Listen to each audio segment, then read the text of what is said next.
Mga katrops, welcome back ulit kayo sa aking channel Sports React PH at ngayon na ay pag-uusapan natin ang balitang posibleng nga daw po na mag-request ng trade si Russell Westbrook sa Los Angeles Clippers.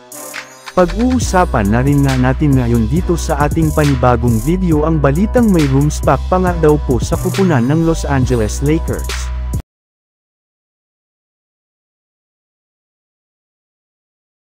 Bagamat man nga patuloy na ang pagkapanalo ng Los Angeles Clippers sa kanilang mga nagdaang laro at ang pag-angat ng kanilang team sa standings ng Western Conference ay meron pa rin naman nga silang napakalaking problema na kailangang resolbahan ngayon.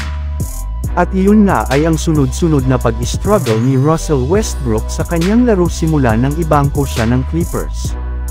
Sa katunayan, bumagsak na nga sa average ni Russell Westbrook sa kanilang mga laro sa pagtatala na lamang niya ngayon ng 8.6 points simula sa pagtatala niya ng 12.2 points. At ang malala pa dyan ay umabot na lamang nga sa 28% ang kanyang shooting sa field goal at 58% naman sa free throw line. Kaya dahil nga dyan ay may lumabas na ngang balita na posible na nga daw itong mag-request ng trade sa Clippers upang makalipat siya sa ibang kupunan na magbibigay sa kanya ng mas malaking oportunidad.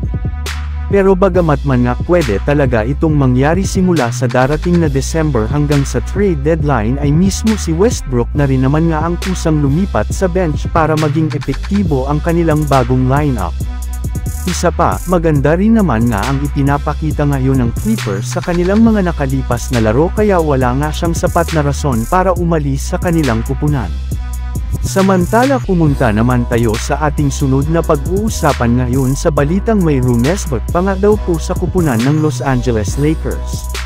Pagkatapos nga mga katrops, na maipanalo ng Lakers ang unang game ng kanilang 4-game road trip noong nakaraang araw kontra sa Cleveland Cavaliers ay didiretso na rin naman na sila ngayon sa lugar ng Philadelphia para kalabanan ang kupunan ng 76ers na kakagaling pa lang sa panalo kontra sa Oklahoma City Thunder. Isa rin naman nga ang 76ers sa mga pinakamalakas ngayon na kupunan hindi lang sa Eastern Conference kundi pati na rin sa buong NBA sa pagkakaroon nila ng record ng 11 wins at 5 losses. Kaya dahil nga dyan ay kailangan nga talaga ng Lakers na ipakita ang kanilang best upang makuha nilang muli ang panalo sa pangalawang game ng kanilang road trip. At sa kabutihang palad rin naman nga mga katrops, ay mukhang siniswerte na rin naman nga po ngayon ang Lakers gayong base nga sa pinakahuling inilabas na balita. Simula nga sa pagiging out ni Cam Reddish ng mga nagdaang araw ay nakalista na nga ito bilang game time decision sa kanilang magiging laban kontra sa 76ers. Ibinulgar na rin naman nga ng isang Lakers insider na malaki na nga daw ang posibilidad na makapaglaro na ito sa kanilang next game kayong nakasama na rin naman nga ito sa kanilang team practice at maayos na nga siyang nakakagalaw sa loob ng court. Kaya mukhang meron na ngang ipangtatapat ngayon ang Lakers sa superstar ng 76ers na si Tyrese Maxey na kailangan nilang pahintuan para manalo.